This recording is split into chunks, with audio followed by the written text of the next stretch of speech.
6 weeks ago, I stood beneath the dome of this Capitol and proclaimed the dawn of the golden age of America.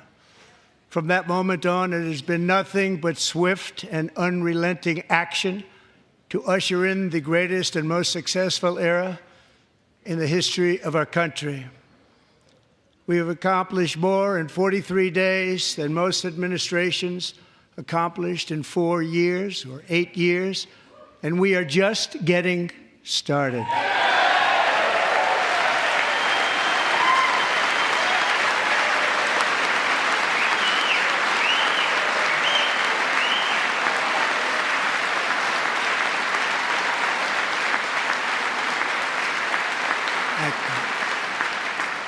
I return to this chamber tonight to report that America's momentum is back, our spirit is back, our pride is back, our confidence is back, and the American dream is surging bigger and better than ever before.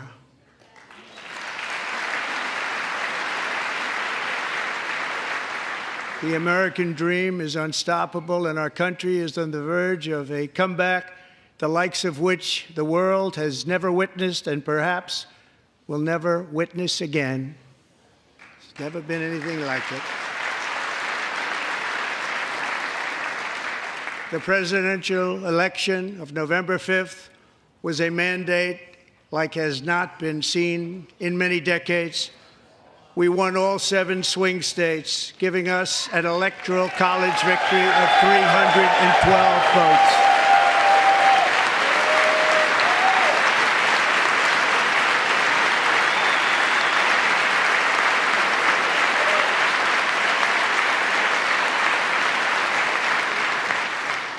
We won the popular vote by big numbers and won counties in our country.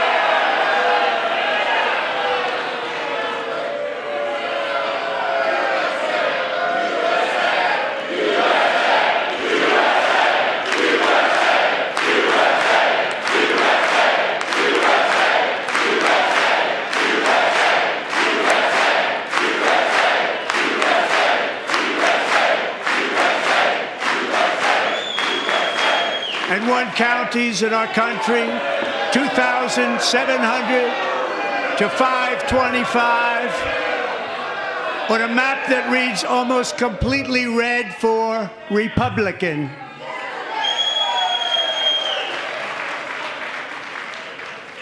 Now, for the first time in modern history, more Americans believe that our country is headed in the right direction than the wrong direction. In fact, it's an astonishing record, 27-point swing, the most ever.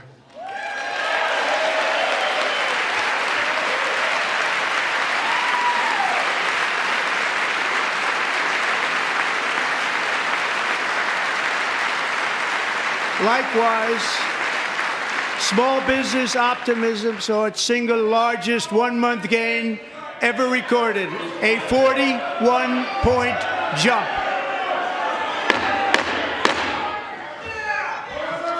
Members are directed to uphold and maintain decorum in the House and to cease any further disruptions. That's your warning.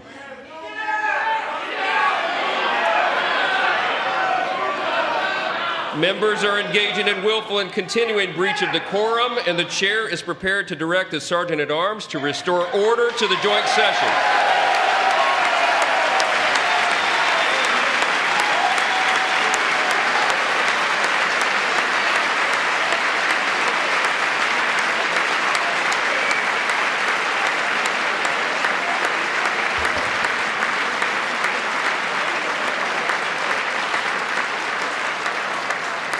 Mr. Green, take your seat. Take your seat, sir. Take your seat. Finding that members continue to engage in willful and concerted disruption of proper decorum, the chair now directs the Sergeant-at-Arms to restore order. Remove this gentleman from the chamber.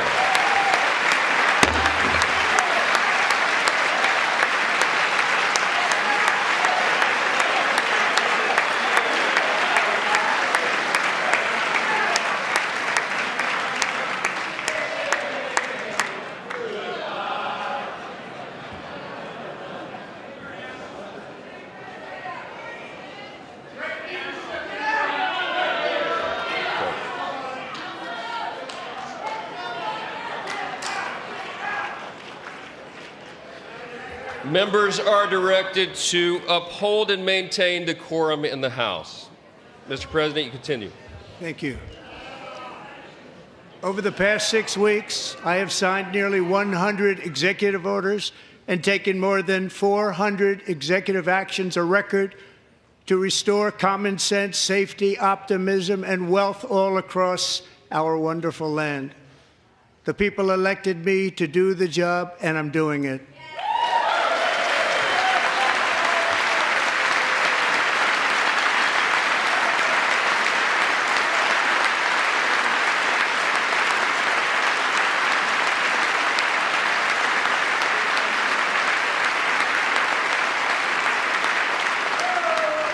In fact, it has been stated by many that the first month of our presidency, it's our presidency, is the most successful in the history of our nation.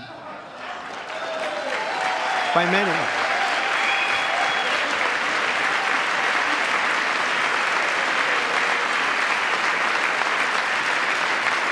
And what makes it even more impressive is that, do you know who number 2 is?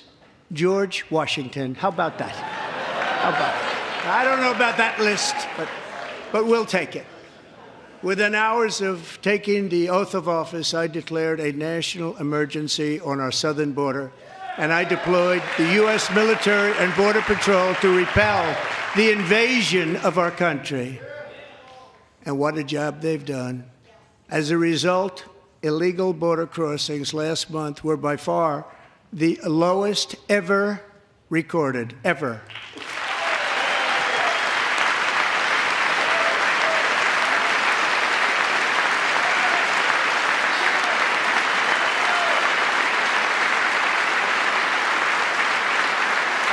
They heard my words and they chose not to come. Much easier that way. In comparison, under Joe Biden, the worst president in American history, there were hundreds of thousands of illegal crossings a month, and virtually all of them, including murderers, drug dealers, gang members, and people from mental institutions and insane asylums, were released into our country. Who would want to do that? This is my 5th such speech to Congress. And once again, I look at the Democrats in front of me, and I realize there is absolutely nothing I can say to make them happy or to make them stand or smile or applaud. Nothing I can do. I could find a cure to the most devastating disease, a disease that would wipe out entire nations, or announce the answers to the greatest economy in history, or the stoppage of crime to the lowest levels ever recorded. And these people sitting right here will not clap, will not stand, and certainly will not cheer for these astronomical achievements. They won't do it, no matter what. Five times I've been up here. It's very sad, and it just shouldn't be this way.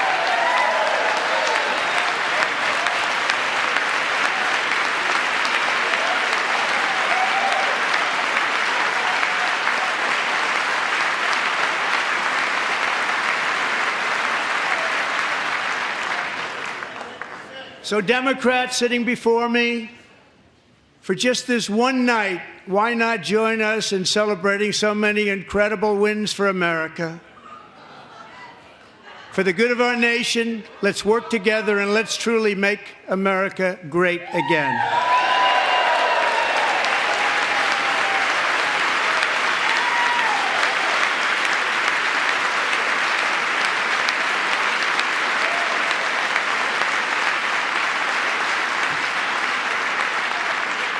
Every day, my administration is fighting to deliver the change America needs to bring a future that America deserves, and we're doing it.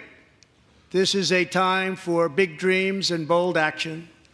Upon taking office, I imposed an immediate freeze on all federal hiring, a freeze on all new federal regulations, and a freeze on all foreign aid.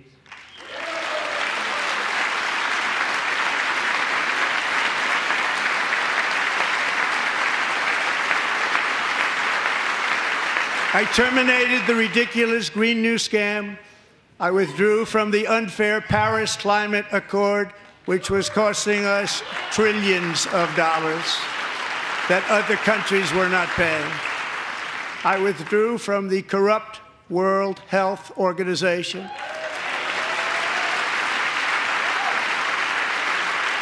And I also withdrew from the anti-American UN Human Rights Council.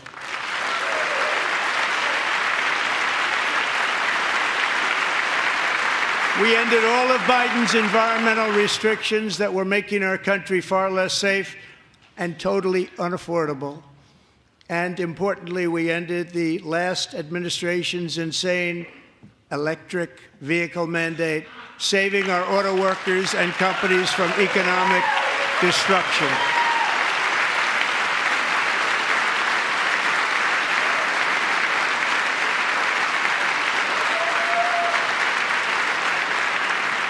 To unshackle our economy, I have directed that for every one new regulation, 10 old regulations must be eliminated, just like I did in my very successful first term.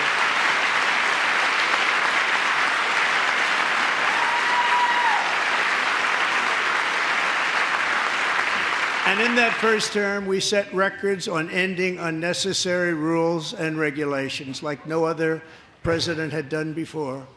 We ordered all federal workers to return to the office. They will either show up for work in person or be removed from their job.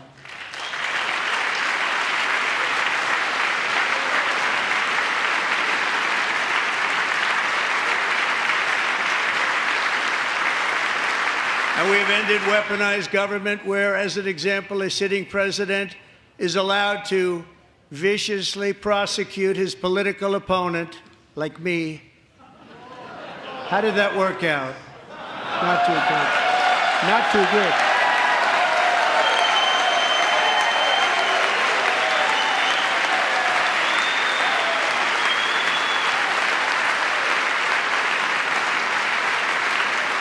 And I have stopped all government censorship and brought back free speech in America. It's back.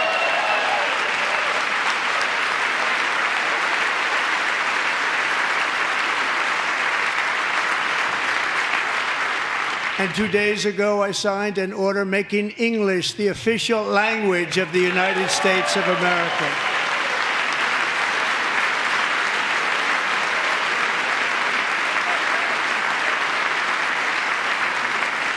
I renamed the Gulf of Mexico the Gulf of America.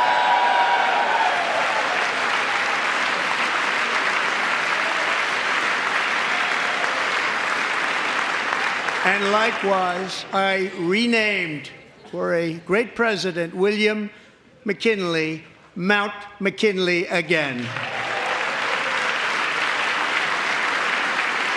Beautiful Alaska. We love Alaska.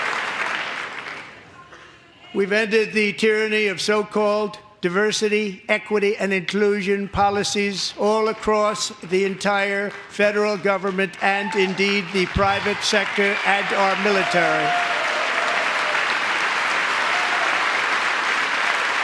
And our country will be woke no longer.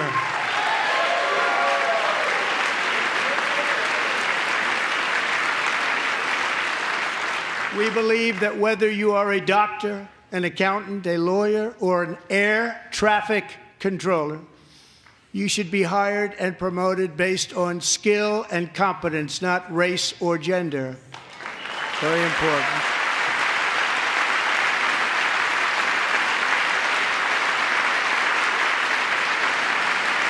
You should be hired based on merit. And the Supreme Court, in a brave and very powerful decision, has allowed us to do so. Thank you. Thank you very much. Thank you. We have removed the poison of critical race theory from our public schools, and I signed an order making it the official policy of the United States government that there are only two genders, male and female.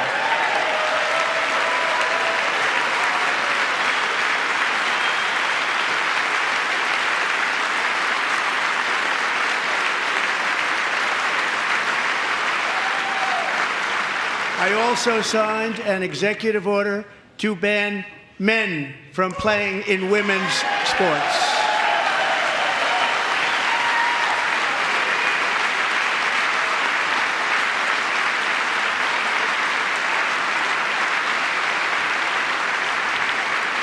Three years ago, Peyton McNabb was an all-star high school athlete, one of the best, preparing for a future in college sports.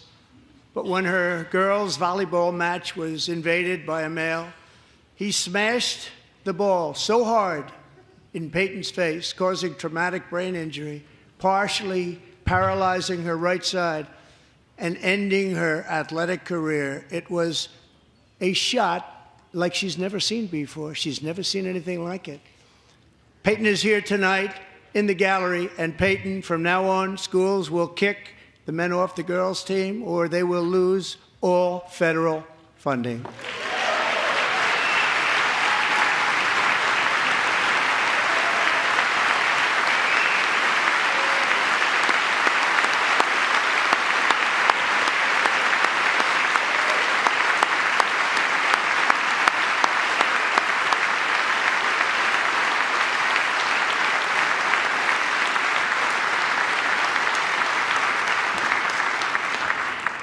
And if you really want to see numbers, just take a look at what happened in the women's boxing, weightlifting, track and field, swimming, or cycling, where a male recently finished a long-distance race 5 hours and 14 minutes ahead of a woman for a new record by 5 hours. Broke the record by 5 hours. It's demeaning for women, and it's very bad for our country. We're not going to put up with it any longer.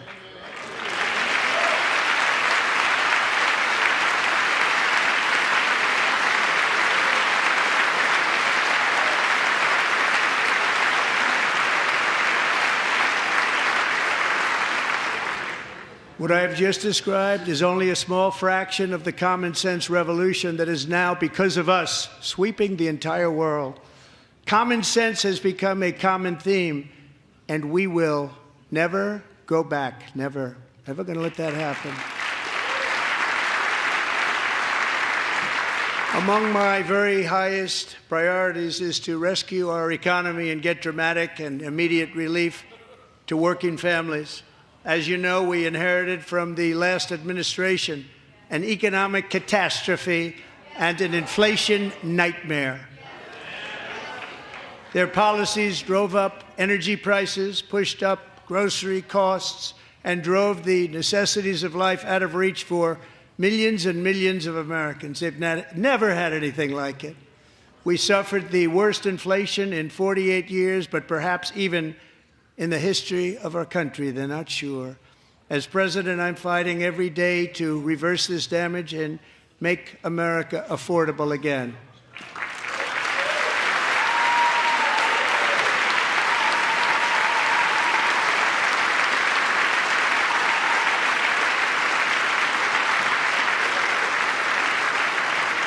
Joe Biden especially let the price of eggs get out of control. The egg price is out of control, and we're working hard to get it back down. Secretary, do a good job on that. You inherited a total mess from the previous administration. Do a good job.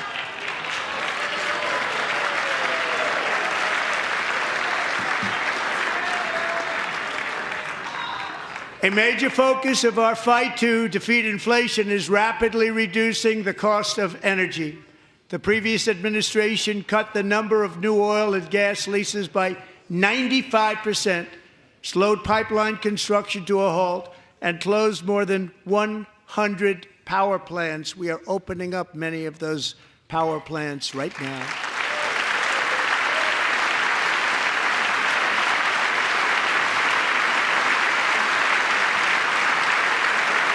And frankly, we have never seen anything like it. That's why on my first day in office, I declared a national energy emergency. As you've heard me say many times, we have more liquid gold under our feet than any nation on earth, and by far. And now I fully authorize the most talented team ever assembled to go and get it. It's called Drill, Baby, Drill.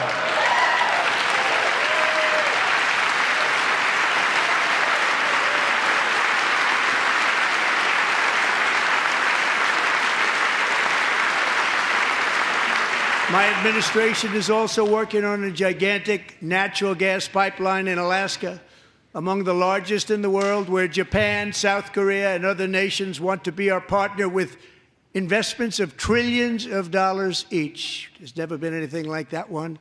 It will be truly spectacular. It's all set to go. The permitting is gotten. And later this week, I will also take historic action to dramatically expand production of critical minerals and rare earths here in the USA.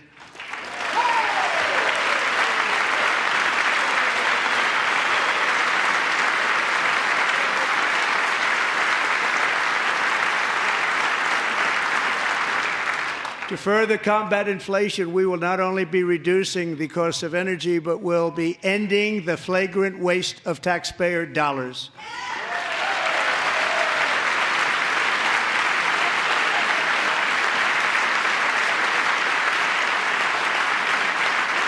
And to that end, I have created the brand new Department of Government Efficiency, DOGE. Perhaps you've heard of it. Perhaps.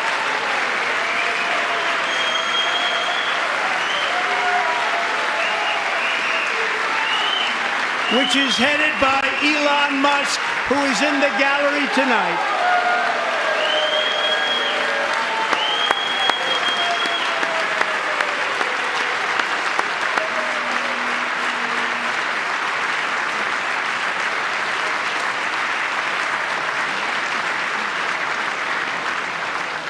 Thank you, Elon. He's working very hard. He didn't need this. He didn't need this. Thank you very much. We appreciate it. Everybody here, even this side, appreciates it, I believe. They just don't want to admit that. Just listen to some of the appalling waste we have already identified. $22 billion from HHS to provide free housing and cars for illegal aliens. $45 million for diversity, equity, and inclusion scholarships in Burma. $40 million to improve the social and economic inclusion of sedentary migrants. Nobody knows what that is. $8 million to promote LGBTQI+ in the African nation of Lesotho, which nobody has ever heard of. $60 million for indigenous peoples and Afro-Colombian empowerment in Central America. $60 million. $8 million for making mice transgender. This is real. $32 million for a left-wing propaganda operation in Moldova. $10 million for male circumcision in Mozambique. $20 million for the Arab Sesame Street in the Middle East. It's a program. $20 million for a program. $1.9 billion to recently created Decarbonization of Homes Committee, headed up, and we know she's involved. Just at the last moment, the money was passed over by a woman named Stacey Abrams. Have you ever heard of her? A $3.5 million consulting contract for lavish fish monitoring. $1.5 million for voter confidence in Liberia. $14 million for social cohesion in Mali. $59 million for illegal alien hotel rooms in New York City. He's a real estate developer. He's done very well. $250,000 to increase vegan local climate action innovation in Zambia. $42 million for social and behavior change in Uganda. $14 million for improving public procurement in Serbia. $47 million for improving learning outcomes in Asia. Asia's doing very well with learning. We know what we're doing. We should use it ourselves. And $101 million for DEI contracts at the Department of Education, the most ever paid, nothing even like it. Under the Trump administration, all of these scams, and they're far worse, but I didn't think it was appropriate to talk about them. They're so bad. Many more have been found out and exposed and swiftly terminated by a group of very intelligent, mostly young people, headed up by Elon, and we appreciate it. We found hundreds of billions of dollars of fraud.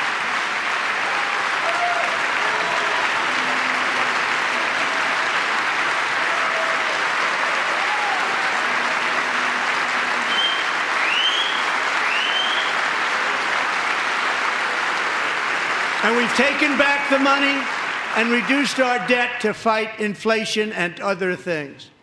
Taking back a lot of that money. We got it just in time. This is just the beginning. The Government Accountability Office, a federal government office, has estimated annual fraud of over $500 billion in our nation, and we are working very hard to stop it. We're going to. We're also identifying shocking levels of incompetence and probable fraud in the Social Security program for our seniors, and that our seniors and people that we love rely on. Believe it or not, government databases list 4.7 million Social Security members from people aged 100 to 109 years old. It lists 3.6 million people from ages 110 to 119. I don't know any of them. I know some people that are rather elderly, but not quite that elderly. 3.47 million people from ages 120 to 129. 3.9 million people from ages 130 to 139. 3.5 million people from ages 140 to 149. And money is being paid to many of them, and we're searching right now. In fact, Pam, good luck. Good luck. You're going to find it. But a lot of money is paid out to people because it just keeps getting paid, and nobody does, and it really hurts Social Security and hurts our country. 1.3 million people from ages 150 to 159, and over 130,000 people, according to the Social Security databases, are age over 160 years old. We have a healthier country than I thought, Bobby.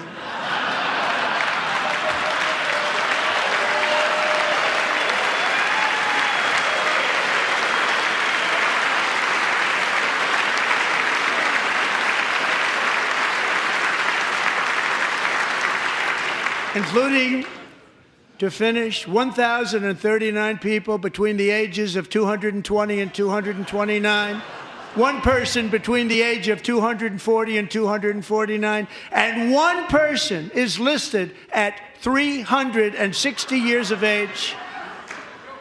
More than 100 years older than our country. But we're going to find out where that money's going, and it's not going to be pretty. By slashing all of the fraud, waste, and theft we can find, we will defeat inflation, bring down mortgage rates, lower car payments and grocery prices, protect our seniors, and put more money in the pockets of American families.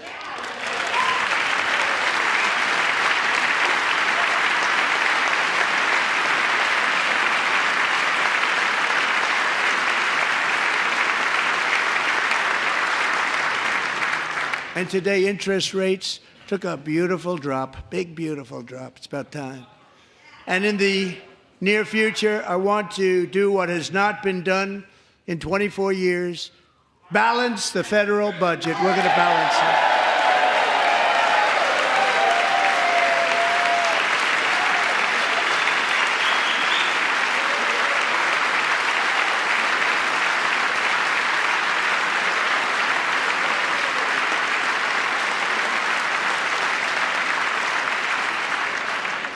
With that goal in mind, we have developed in great detail what we are calling the Gold Card, which goes on sale very, very soon.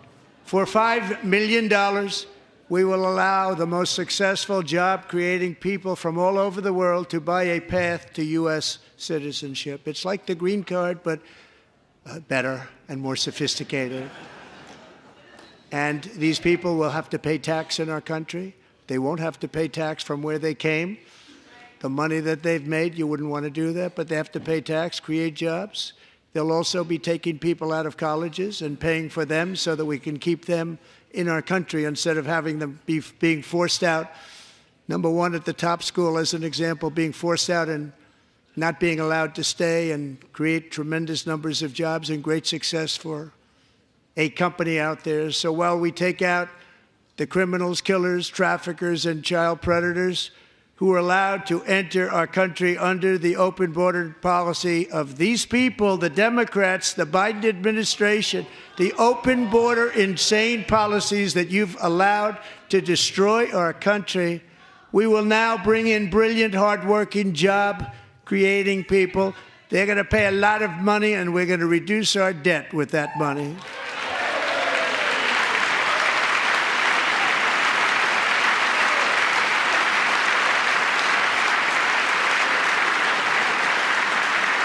Americans have given us a mandate for bold and profound change. For nearly 100 years, the federal bureaucracy has grown until it has crushed our freedoms, ballooned our deficits, and held back America's potential in every possible way. The nation founded by pioneers and risk-takers now drowns under millions and millions of pages of regulations and debt. Approvals that should take 10 days to get instead take 10 years, 15 years, and even 20 years before you're rejected. Meanwhile, we have hundreds of thousands of federal workers who have not been showing up to work. My administration will reclaim power from this unaccountable bureaucracy, and we will restore true democracy to America again.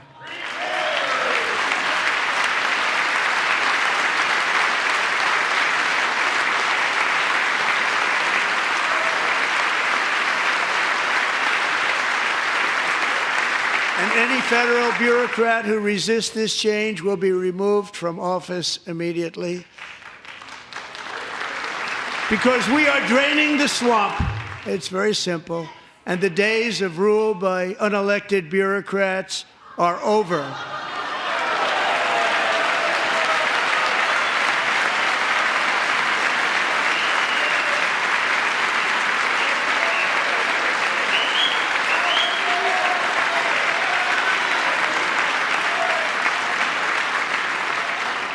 And the next phase of our plan to deliver the greatest economy in history is for this Congress to pass tax cuts for everybody. They're in there. They're waiting for you to vote. And I'm sure that the people on my right, I don't mean the Republican right, but my right here, I'm sure you're going to vote for those tax cuts, because otherwise I don't believe the people will ever vote you into office. So I'm doing you a big favor by telling you that. But I know this group is going to be voting for the tax.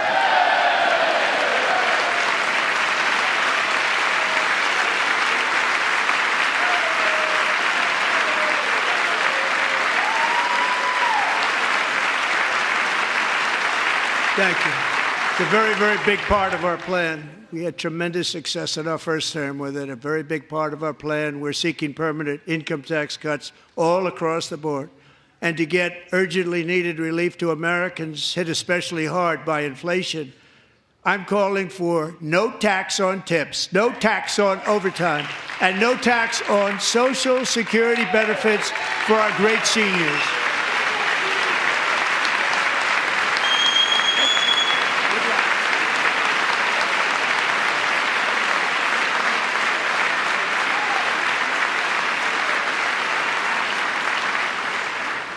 And I also want to make interest payments on car loans tax deductible, but only if the car is made in America.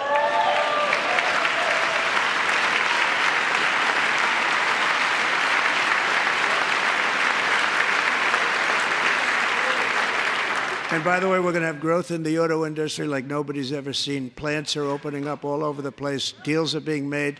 Never seen. That's a combination of the election win and tariffs. It's a beautiful word, isn't it? That, along with our other policies, will allow our auto industry to absolutely boom. It's going to boom.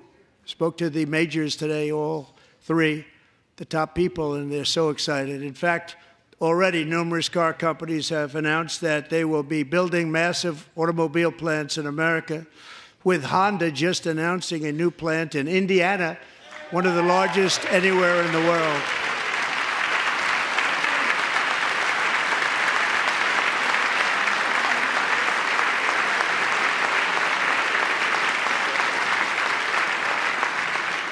And this has taken place since our great victory on November 5th, a date which will hopefully go down as one of the most important in the history of our country.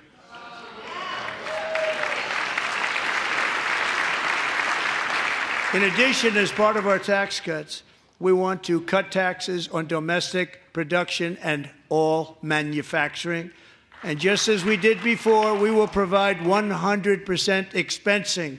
It will be retroactive to January 20th, 2025, and it was one of the main reasons why our tax cuts were so successful in our first term, giving us the most successful economy in the history of our country, first term. We had a great first term.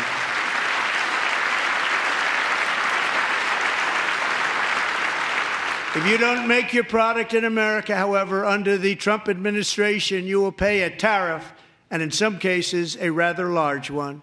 Other countries have used tariffs against us for decades, and now it's our turn to start using them against those other countries. On average, the European Union, China, Brazil, India, Mexico, and Canada, have you heard of them? And countless other nations charge us tremendously higher tariffs than we charge them. It's very unfair. India charges us auto tariffs higher than 100%. China's average tariff on our products is twice what we charge them. And South Korea's average tariff is 4 times higher. Think of that, 4 times higher. And we give so much help militarily and in so many other ways to South Korea. But that's what happens. This is happening by friend and foe. This system is not fair to the United States and never was. And so on April 2nd, I wanted to make it April 1st, but I didn't want to be accused of April Fool's Day. That's not, just one day cost us a lot of money. But we're going to do it in April. I'm a very superstitious person. April 2nd, reciprocal tariffs kick in. And whatever they tariff us, other countries, we will tariff them. That's reciprocal, back and forth. Whatever they tax us, we will tax them. If they do non-monetary tariffs to keep us out of their market, then we will do non-monetary barriers to keep them out of our market. There's a lot of that, too. They don't even allow us in their market. We will take in trillions and trillions of dollars and create jobs like we have never seen before. I did it with China, and I did it with others, and the Biden administration couldn't do anything about it because there was so much money they couldn't do anything about it. We have been ripped off for decades by nearly every country on earth, and we will not let that happen any longer.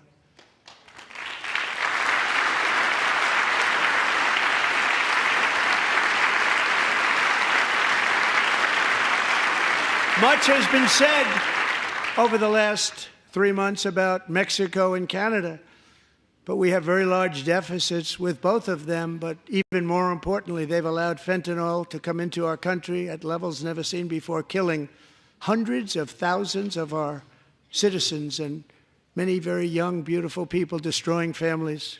Nobody's ever seen anything like it. They are, in effect, receiving subsidies of hundreds of billions of dollars. We pay subsidies to Canada and to Mexico of hundreds of billions of dollars, and the United States will not be doing that any longer. We're not going to do it any longer.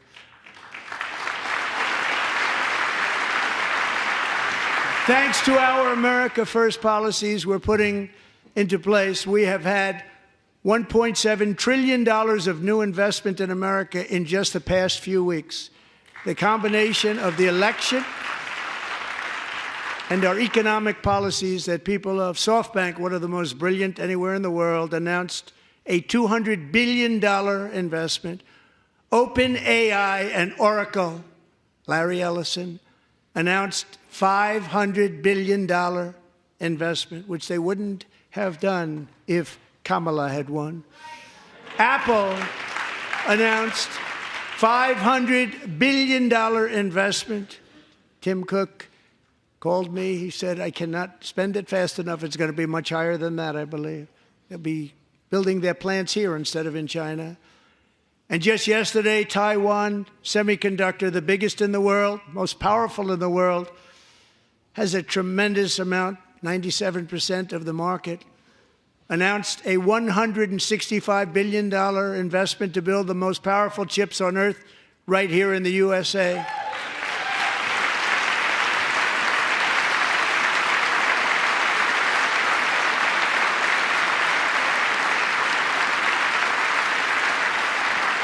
And we're not giving them any money. Your CHIPS Act is a horrible, horrible thing. We give hundreds of billions of dollars, and it doesn't mean a thing. They take our money and they don't spend it. All that meant to them, we're giving them no money. All that was important to them was they didn't want to pay the tariffs, so they came and they're building, and many other companies are coming.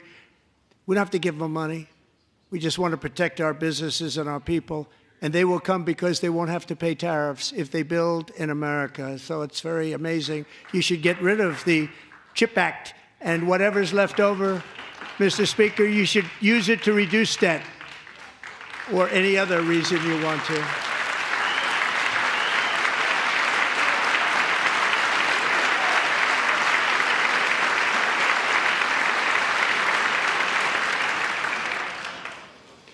Our new trade policy will also be great for the American farmer. I love the farmer.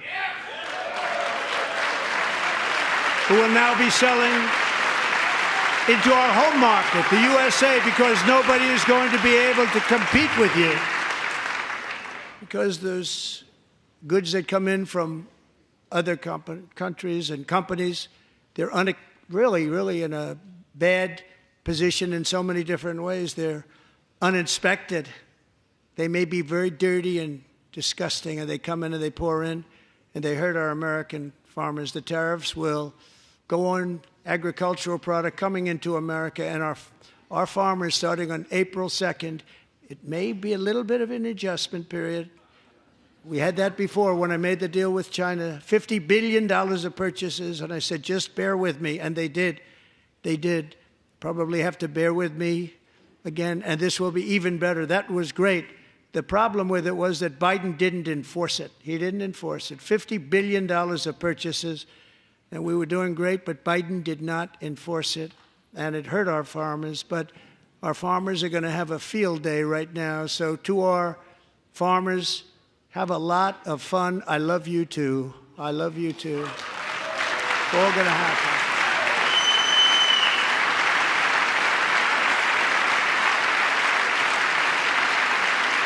And I have also imposed a 25% tariff on foreign aluminum, copper, lumber, and steel, because if we don't have, as an example, steel and lots of other things, we don't have a military, and frankly, we just won't have a country very long.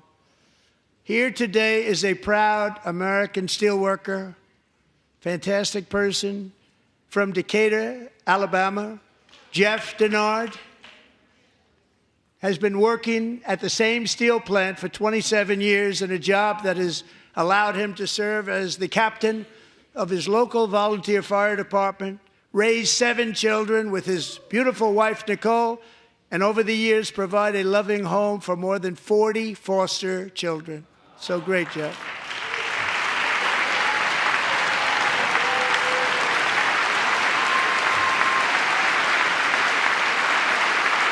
Thank you, Jeff. Thank you, Jeff.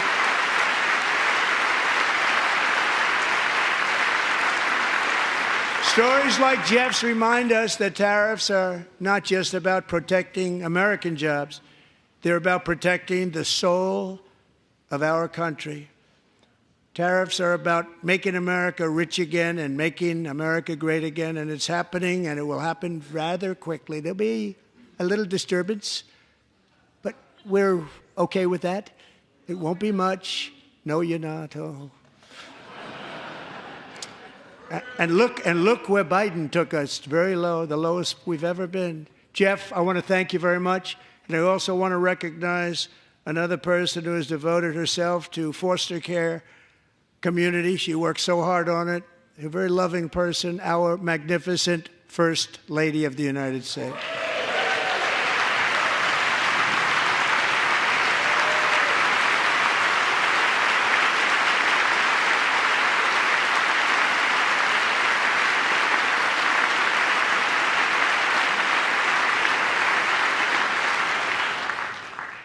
Melania's work has yielded incredible results, helping prepare our nation's future leaders as they enter the workforce. Our First Lady is joined by two impressive young women, very impressive. Haley Ferguson, who benefited from the First Lady's Fostering the Future initiative and is poised to complete her education and become a teacher. And Elliston Berry, who became a victim of an illicit deepfake image produced by a peer.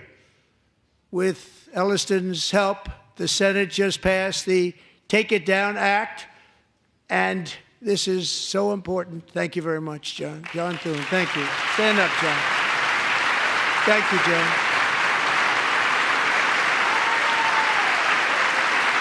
Thank you all very much.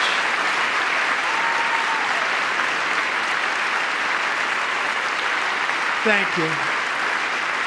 And thank you to John Thune and the Senate. Great job. To criminalize the publication of such images online is a terrible, terrible thing. And once it passes the House, I look forward to signing that bill into law. Thank you. And I'm going to use that bill for myself, too, if you don't mind. Because nobody gets treated worse than I do online. Nobody. That's great. Thank you very much to the Senate. Thank you. But if we truly care about protecting Americans' children, no step is more crucial than securing America's borders.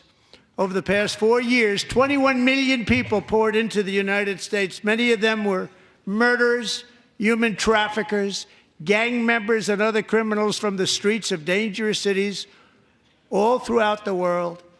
Because of Joe Biden's insane and very dangerous open border policies, they are now strongly embedded in our country, but we are getting them out and getting them out fast.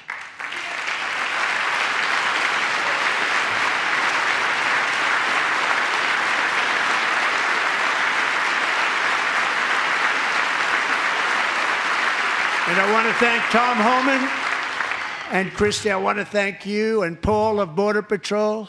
I want to thank you. What a job they've all done, everybody. Border Patrol, ICE, law enforcement in general is incredible. We have to take care of our law enforcement. Have to.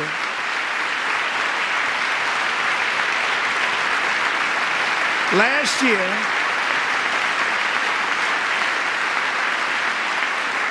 a brilliant 22-year-old nursing student named Laken Riley, the best in her class, admired by everybody, went out for a jog on the campus of the University of Georgia. That morning, Laken was viciously attacked, assaulted, beaten, brutalized, and horrifically murdered. Laken was stolen from us by a savage illegal alien gang member who was arrested while trespassing across Biden's open southern border and then set loose into the United States under the heartless policies of that failed administration. It was indeed a failed administration. He had then been arrested and released in a Democrat-run sanctuary city, a disaster, before ending the life of this beautiful young angel. With us this evening are Laken's beloved mother, Allison, and her sister, Lauren.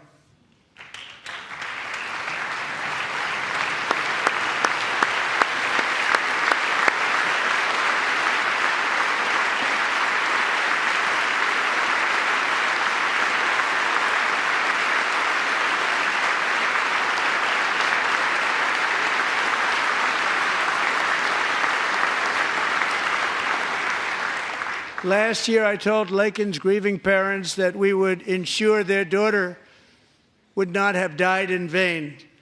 That's why the very first bill I signed into law as your 47th president mandates the detention of all dangerous criminal aliens who threaten public safety. It's a very strong, powerful act.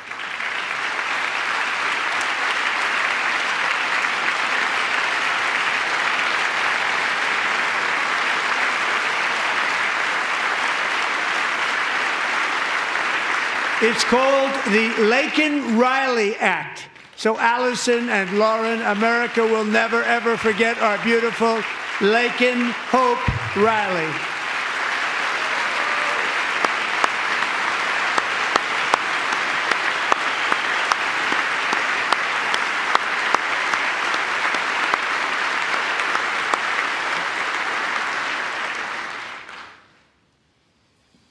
Thank you very much. Since taking office, my administration has launched the most sweeping border and immigration crackdown in American history, and we quickly achieved the lowest numbers of illegal border crossers ever recorded. Thank you.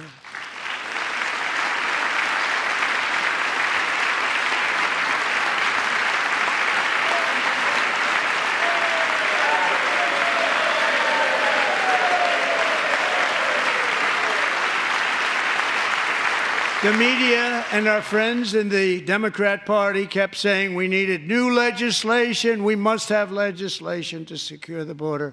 But it turned out that all we really needed was a new president.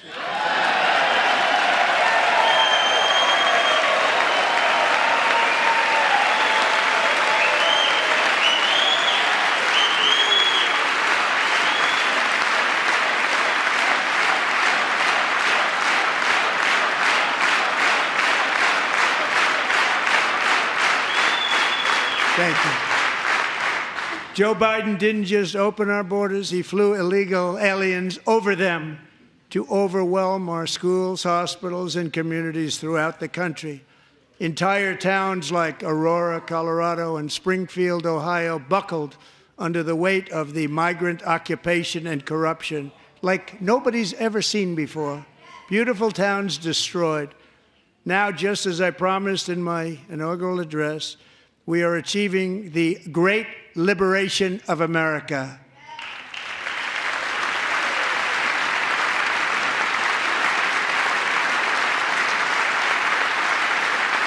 But there still is much work to be done. Here tonight is a woman I have gotten to know, Alexis Nungari from Houston.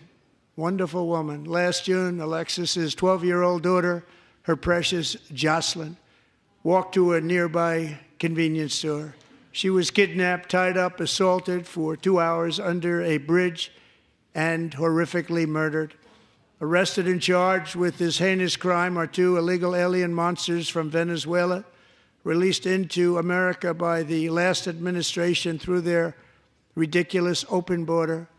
The death of this beautiful 12-year-old girl and the agony of her mother and family touched our entire nation greatly.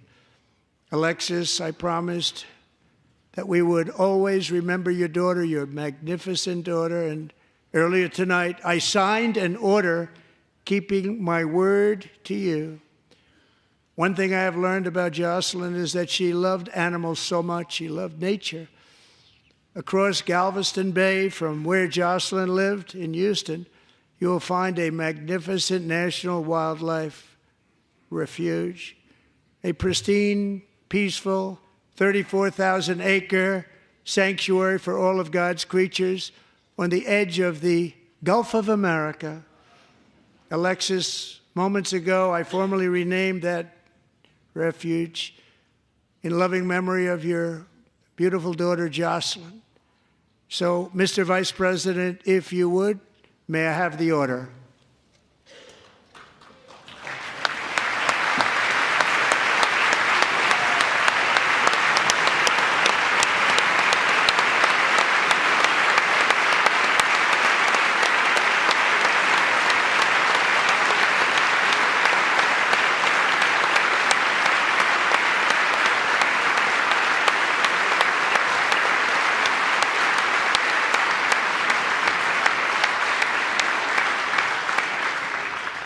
Thank you very much. All three savages charged with Jocelyn and Lakin's murders were members of the Venezuelan prison gang, the toughest gang, they say, in the world, known as Tren de Aragua. 2 weeks ago, I officially designated this gang, along with MS-13 and the bloodthirsty Mexican drug cartels, as foreign terrorist organizations.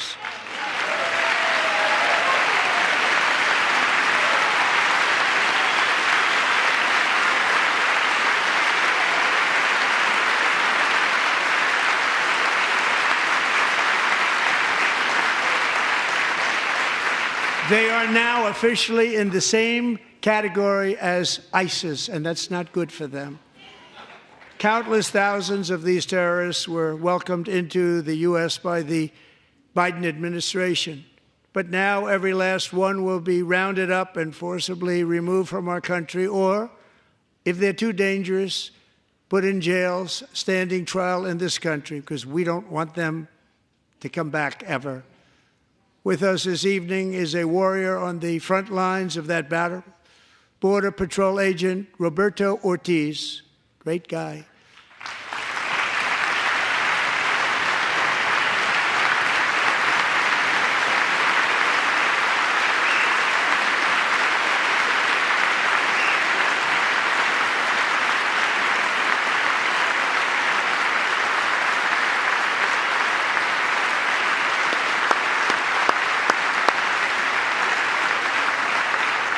In January, Roberto and another agent were patrolling by the Rio Grande near an area known as Cartel Island. Doesn't sound too nice to me. When heavily armed gunmen started shooting at them, Roberto saw that his partner was totally exposed, at great danger, and he leapt into action, returning fire and providing crucial seconds for his fellow agent to seek safety, just barely. I have some of the prints of that event, and it was not good. Agent Ortiz, we salute you for your great courage and for your line of fire that you took and for the bravery that you showed. We honor you, and we will always honor you. Thank you, Roberto, very much.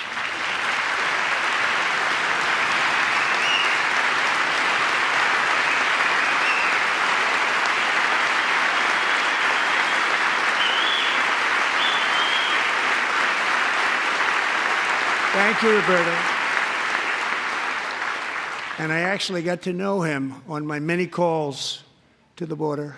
He's a great gentleman. The territory to the immediate south of our border is now dominated entirely by criminal cartels that murder, rape, torture, and exercise total control. They have total control over a whole nation, posing a grave threat to our national security. The cartels are waging war on America, and it's time for America to wage war on the cartels, which we are doing.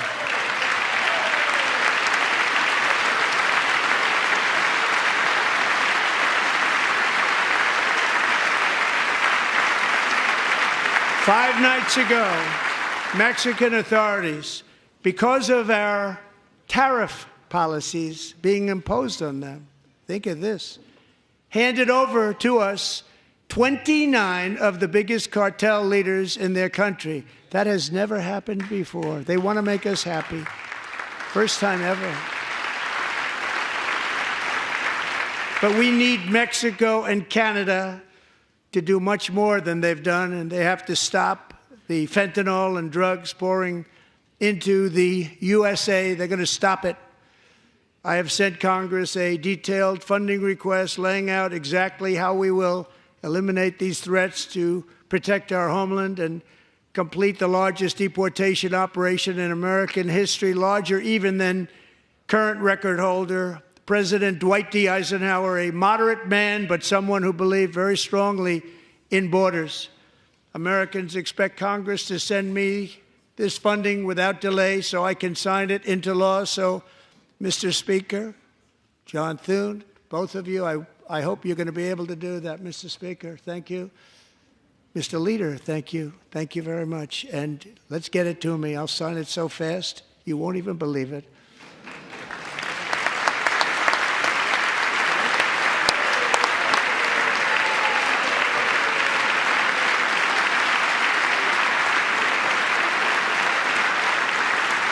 And as we reclaim our sovereignty, we must also bring back law and order to our cities and towns.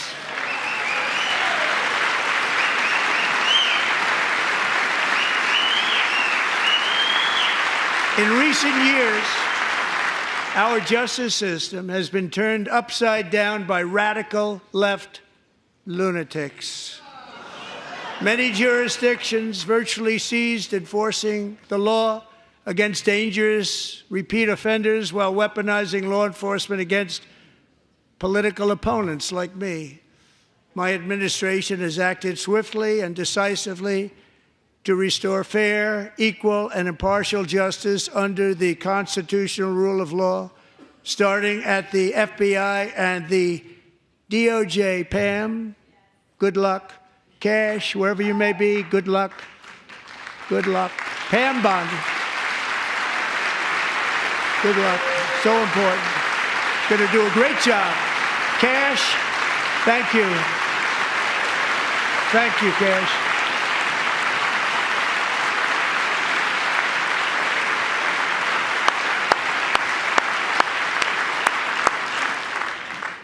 They've already started very strong. They're going to do a fantastic job. You're going to be very proud of them.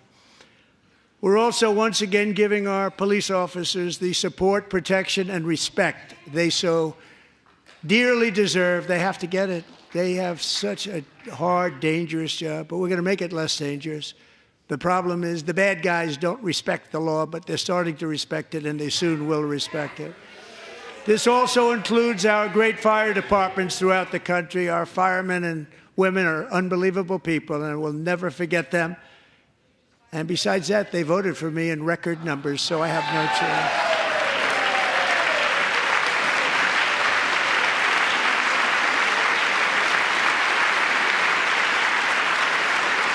1 year ago this month, 31-year-old New York police officer Jonathan Diller, unbelievably wonderful person and a great officer, was gunned down at a traffic stop on Long Island. I went to his funeral.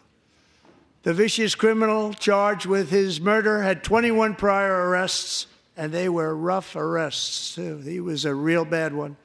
The thug in the seat next to him had 14 prior arrests and went by the name of Killer. He was Killer. He killed other people, they say, a lot of them. I attended Officer Diller's service, and when I met his wife and one-year-old son, Ryan, it was very inspirational, actually. His widow's name is Stephanie, and she is here tonight. Stephanie, thank you very much, Stephanie. Thank you very much.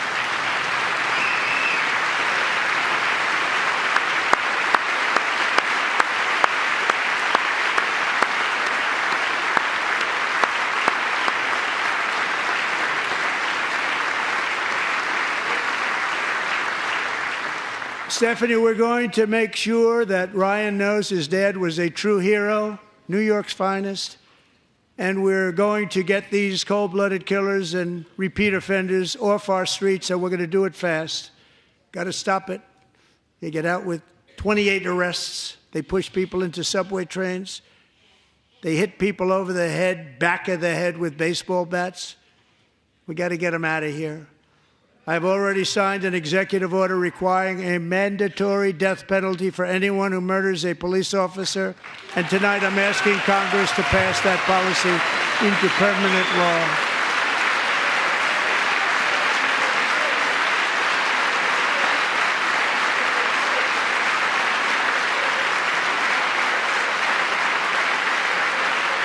I'm also asking for a new crime bill getting tough on repeat offenders while enhancing protections for America's police officers so they can do their jobs without fear of their lives being totally destroyed. They don't want to be killed. We're not going to let them be killed. Joining us in the gallery tonight is a young man who truly loves our police. His name is DJ Daniel. He is 13 years old, and he has always dreamed of becoming a police officer.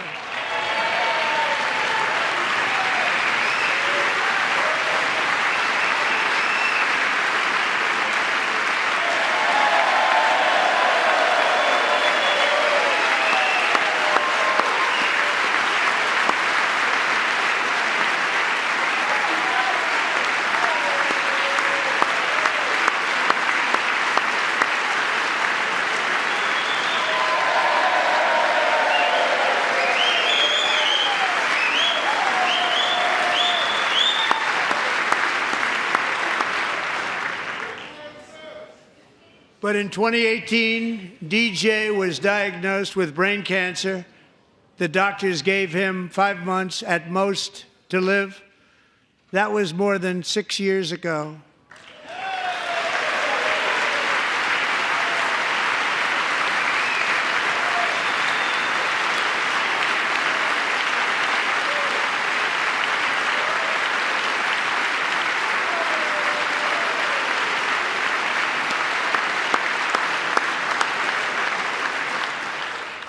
Since that time, DJ and his dad have been on a quest to make his dream come true, and DJ has been sworn in as an honorary law enforcement officer, actually a number of times. The police love him, the police departments love him. And tonight, DJ, we're going to do you the biggest honor of them all. I am asking our new Secret Service Director, Sean Curran, to officially make you an agent of the United States Secret Service.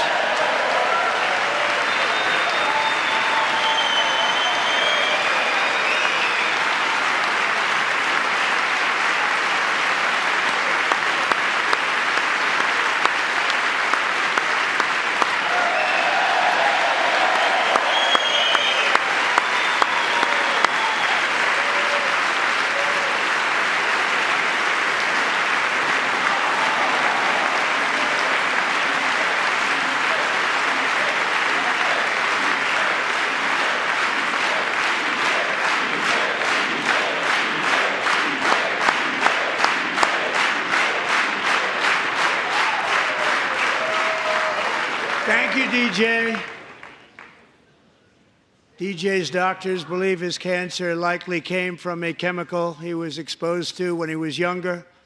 Since 1975, rates of child cancer have increased by more than 40%.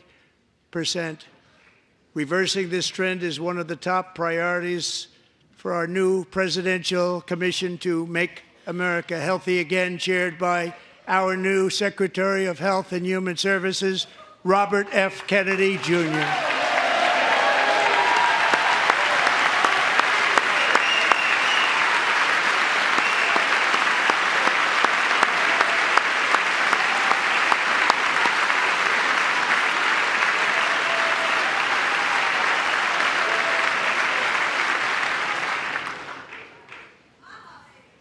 With the name Kennedy, you would have thought everybody over here would have been cheering. How quickly they forget. Our goal is to get toxins out of our environment, poisons out of our food supply, and keep our children healthy and strong. As an example, not long ago, and you can't even believe these numbers, 1 in 10,000 children had autism, 1 in 10,000. And now it's 1 in 36. There's something wrong, 1 in 36. Think of that. So we're going to find out what it is, and there's nobody better than Bobby and all of the people that are working with you. You have the best to figure out what is going on. Okay, Bobby, good luck. It's a very important job. Thank you. Good job.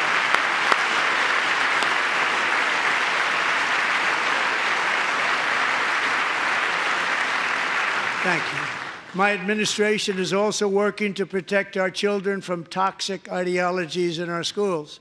A few years ago, January Littlejohn and her husband discovered that their daughter's school had secretly, socially transitioned their 13-year-old little girl.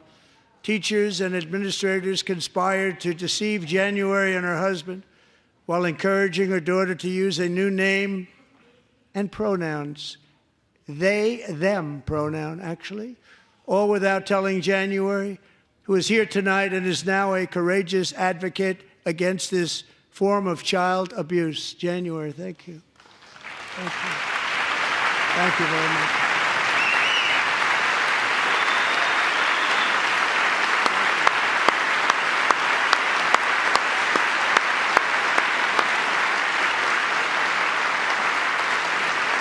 Thank you.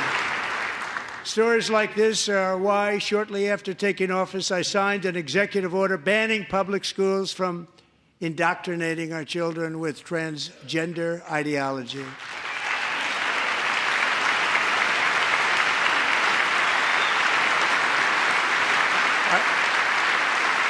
I also signed an order to cut off all taxpayer funding to any institution that engages in the sexual mutilation of our youth.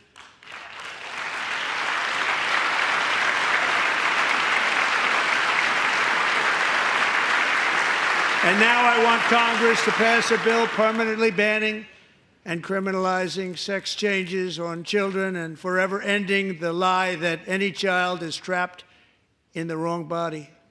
This is a big lie.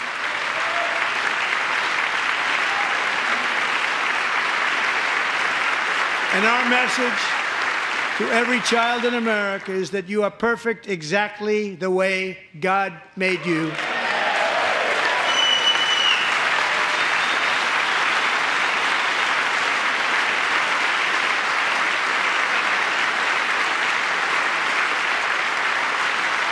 Because we're getting wokeness out of our schools and out of our military, and it's already out, and it's out of our society. We don't want it. Wokeness is trouble. Wokeness is bad. It's gone. It's gone. And we feel so much better for it, don't we? Don't we feel better?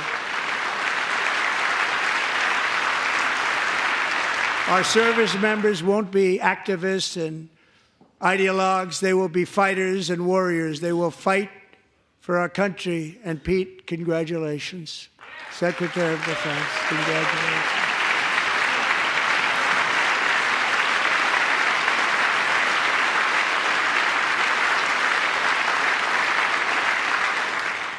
And he's not big into the woke movement, I can tell you. I know him well.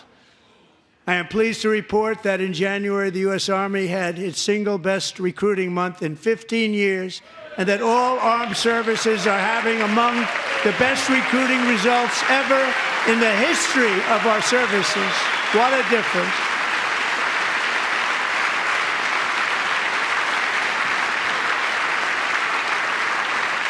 And you know, it was just a few months ago where the results were exactly the opposite. We couldn't recruit anywhere. We couldn't recruit.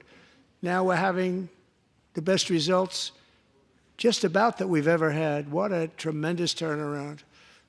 It's really a beautiful thing to see. People love our country again. It's very simple. They love our country, and they love being in our military again. So it's a great thing, and thank you very much. Great job. Thank you.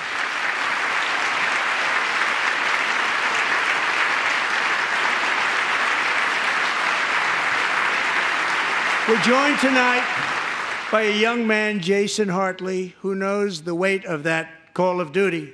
Jason's father, grandfather, and great-grandfather all wore the uniform. Jason tragically lost his dad, who was also a Los Angeles County Sheriff's deputy when he was just a boy, and now he wants to carry on the family legacy of service. Jason is a senior in high school, a six-letter varsity athlete, a really good athlete, they say, a brilliant student with a 4.46, that's good, GPA. And his greatest dream is to attend the U.S. Military Academy at West Point.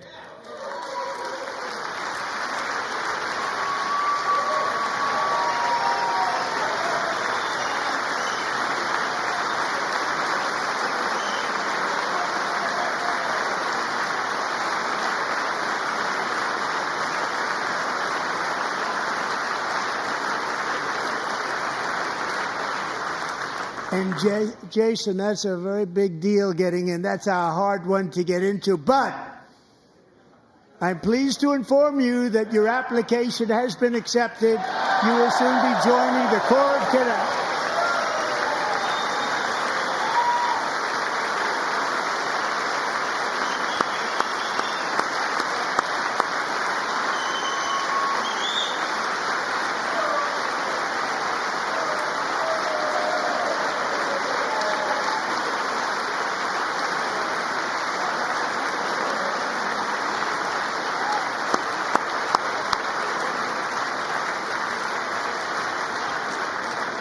Thank you.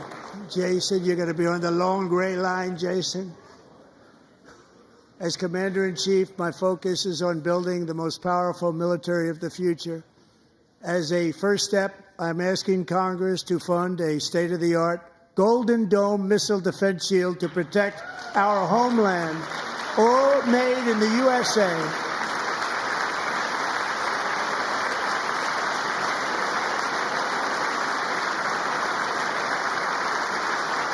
And Ronald Reagan wanted to do it long ago, but the technology just wasn't there, not even close. But now we have the technology. It's incredible, actually. And other places, they have it. Israel has it. Other places have it. And the United States should have it too, right, Tim, right? They should have it too. So I want to thank you. But it's a very, very important. This is a very dangerous world. We should have it. We want to be protected, and we're going to protect our citizens like never before. To boost our defense industrial base, we are also going to resurrect the American shipbuilding industry, including commercial shipbuilding and military shipbuilding.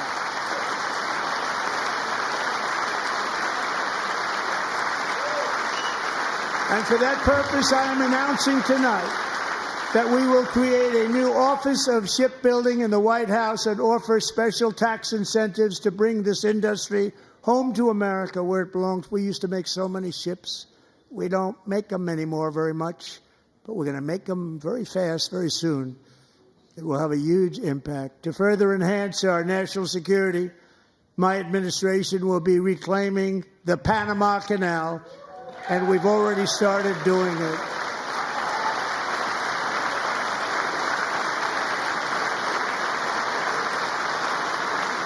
Just today, a large American company announced they are buying both ports around the Panama Canal and lots of other things having to do with the Panama Canal and a couple of other canals. The Panama Canal was built by Americans for Americans, not for others, but others could use it. But it was built at tremendous cost of American blood and treasure. 38,000 workers died building the Panama Canal. They died of malaria. They died of snake bites and mosquitoes. Not a nice place to work. They paid them very highly to go there, knowing there was a 25% chance that they would die. The most expensive project also that was ever built in our country's history, if you bring it up to modern day costs. It was given away by the Carter administration for $1. But that agreement has been violated very severely. We didn't give it to China. We gave it to Panama, and we're taking it back.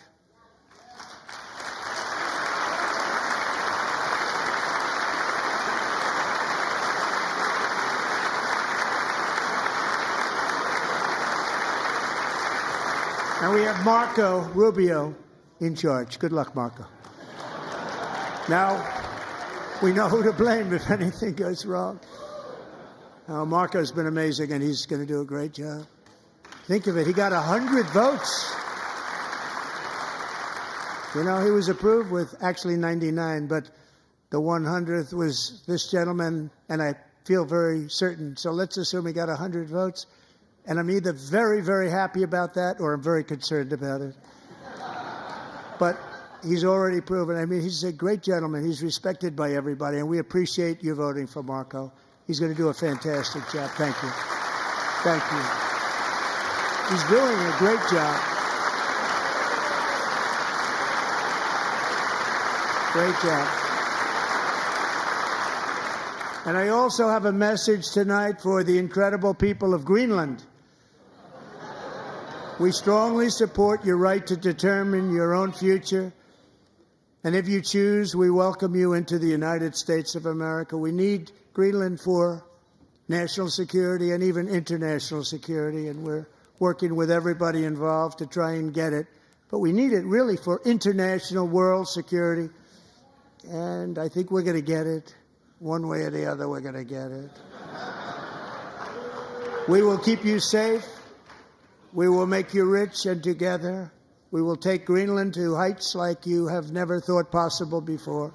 It's a very small population, but very, very large piece of land and very, very important for military security. America is once again standing strong against the forces of radical Islamic terrorism. 3.5 years ago, ISIS terrorists killed 13 American service members and countless others in the Abbey Gate bombing during the disastrous and incompetent withdrawal from Afghanistan. Not that they were withdrawing, it was the way they withdrew. Perhaps the most embarrassing moment in the history of our country. Tonight, I am pleased to announce that we have just apprehended the top terrorist responsible for that atrocity, and he is right now on his way here to face the swift sword of American justice.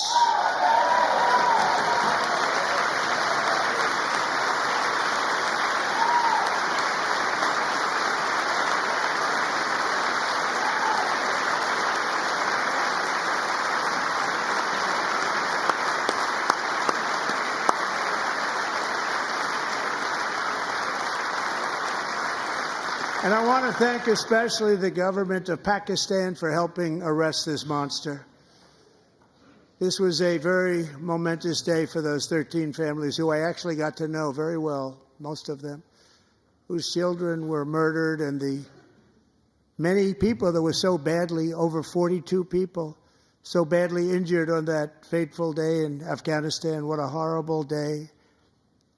Such incompetence was shown. That when Putin saw what happened, I guess he said, wow, maybe this is my chance. That's how bad it was. Should have never happened. Grossly incompetent people. I spoke to many of the parents and loved ones, and they're all in our hearts tonight. Just spoke to them on the phone. We had a big call. Every one of them called, and everybody was on the line, and they did nothing but cry with happiness. They were very happy, as happy as you can be under those circumstances. Their child, brother, sister, son, daughter was killed for no reason whatsoever. In the Middle East, we're bringing back our hostages from Gaza. In my first term, we achieved one of the most groundbreaking peace agreements in generations, the Abraham Accords.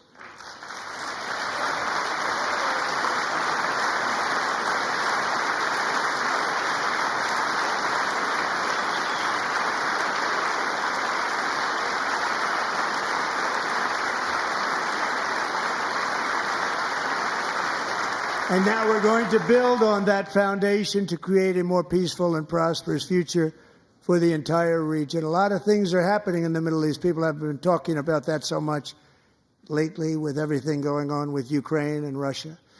But a lot of things are happening in the Middle East. It's a rough neighborhood, actually. I'm also working tirelessly to end the savage conflict in Ukraine. Millions of Ukrainians and Russians have been needlessly killed or wounded in this horrific and brutal conflict with no end in sight. The United States has sent hundreds of billions of dollars to support Ukraine's defense, with no security, with no anything.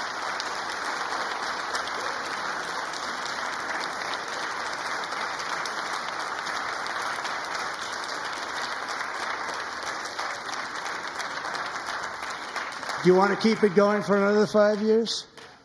Yeah, you would say Pocahontas says yes.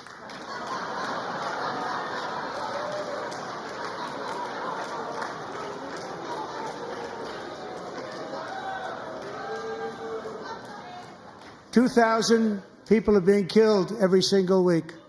More than that. They're Russian young people. They're Ukrainian young people. They're not Americans. But I want it to stop.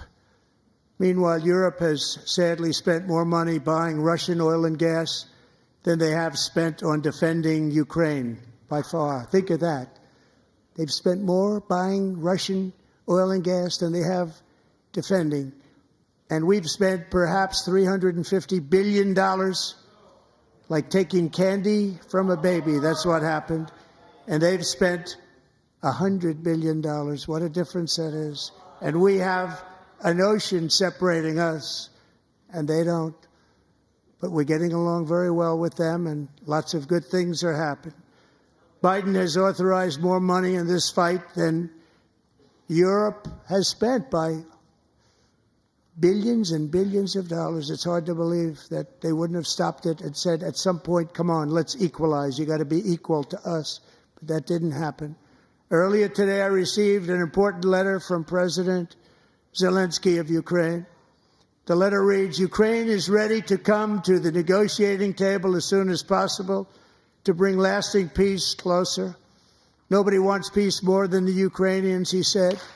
My team and I stand ready to work under President Trump's strong leadership to get a peace that lasts. We do really value how much America has done to help Ukraine maintain its sovereignty and independence. Regarding the agreement on minerals and security, Ukraine is ready to sign it at any time that is convenient for you. I appreciate that he sent this letter, just got it a little while ago. Simultaneously, we've had serious discussions with Russia and have received strong signals that they are ready for peace. Wouldn't that be beautiful? Wouldn't that be beautiful?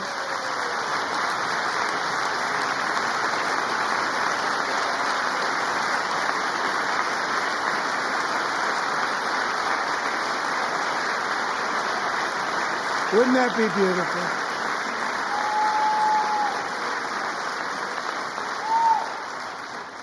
It's time to stop this madness. It's time to halt the killing. It's time to end this senseless war. If you want to end wars, you have to talk to both sides. Nearly 4 years ago, amid rising tensions, a history teacher named Mark Fogel was detained in Russia and sentenced to 14 years in a penal colony. Rough stuff. The previous administration barely lifted a finger to help him. They knew he was innocent, but they had no idea where to begin. But last summer, I promised his 95-year-old mother, Malphine, that we would bring her boy safely back home. After 22 days in office, I did just that, and they are here tonight.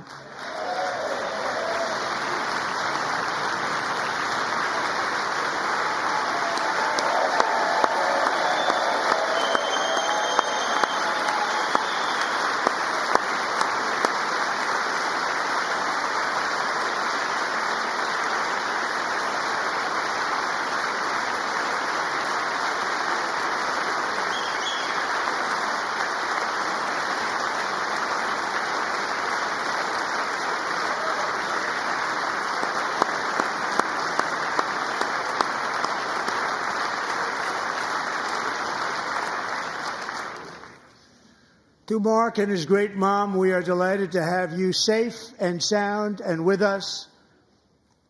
As fate would have it, Mark Fogel was born in a small rural town in Butler, Pennsylvania. Have you heard of it? Where his mother has lived for the past 78 years. I just happened to go there last July 13th for a rally. That was not pleasant. And that is where I met his beautiful mom right before I walked onto that stage. And I told her I would not forget what she said about her son. And I never did I? Never forgot.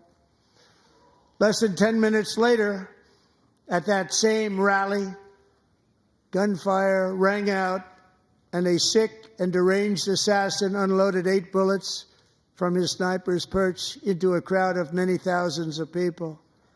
My life was saved by a fraction of an inch, but some were not so lucky. Corey Comparator was a firefighter, a veteran, a Christian, a husband, a devoted father, and above all, a protector. When the sound of gunshots pierced the air, it was a horrible sound. Corey knew instantly what it was and what to do. He threw himself on top of his wife and daughters and shielded them from the bullets with his own body.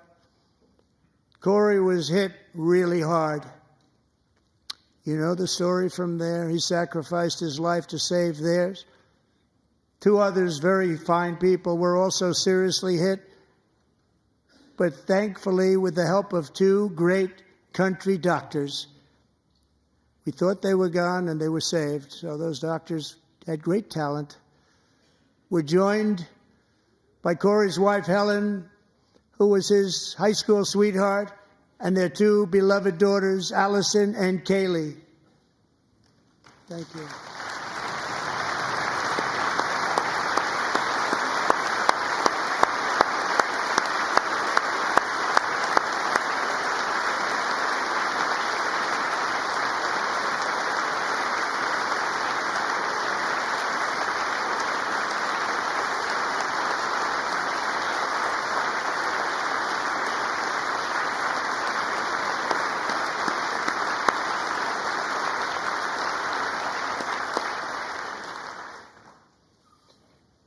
To Helen, Allison, and Kaylee, Corey is looking down on his three beautiful ladies right now, and he is cheering you on. He loves you. He is cheering you on.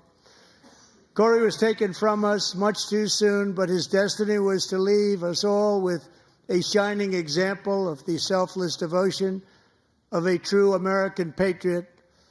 It was love like Corey's that built our country, and it's love like Corey's that is going to make our country more majestic than ever before. I believe that my life was saved that day in Butler for a very good reason. I was saved by God to make America great again. I believe that. Thank you. Thank you.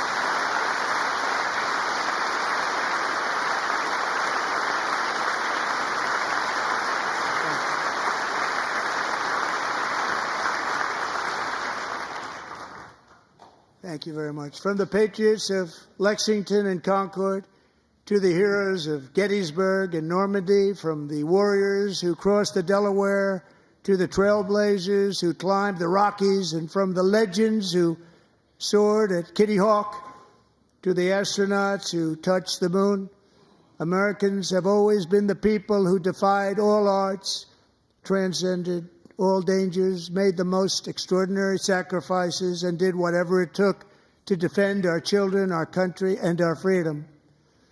And as we have seen in this chamber tonight, that same strength, faith, love, and spirit is still alive and thriving in the hearts of the American people.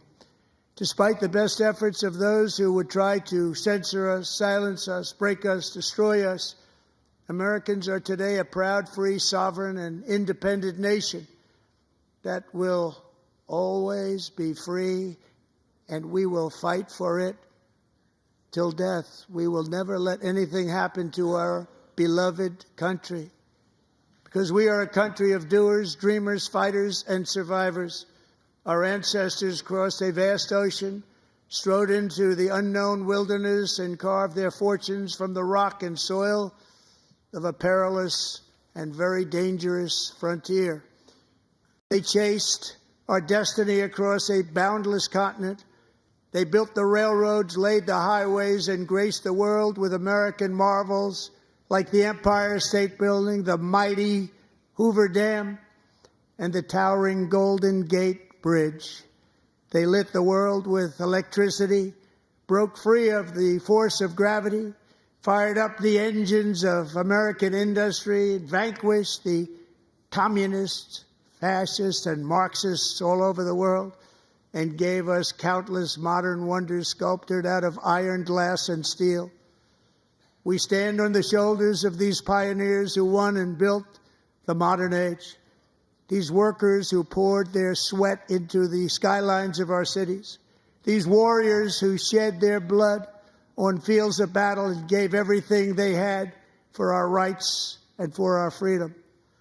Now it is our time to take up the righteous cause of American liberty. And it is our turn to take America's destiny into our own hands and begin the most thrilling days in the history of our country. This will be our greatest era. With God's help, over the next 4 years, we are going to lead this nation even higher, and we are going to forge the freest, most advanced, most dynamic, and most dominant civilization ever to exist on the face of this earth. We are going to create the highest quality of life, build the safest and wealthiest and healthiest and most vital communities anywhere in the world. We are going to conquer the vast frontiers of science, and we are going to lead humanity into space and plant the American flag on the planet Mars and even far beyond.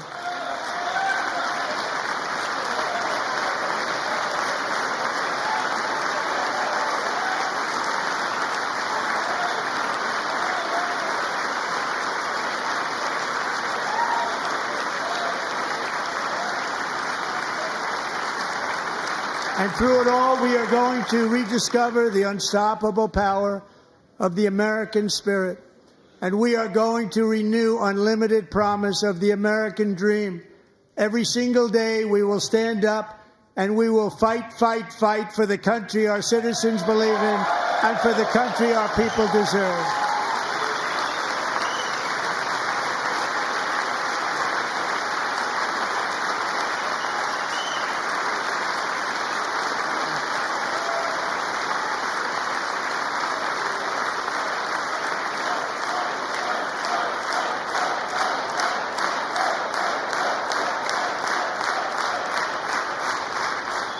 My fellow Americans, get ready for an incredible future, because the golden age of America has only just begun. It will be like nothing that has ever been seen before. Thank you, God bless you, and God bless America.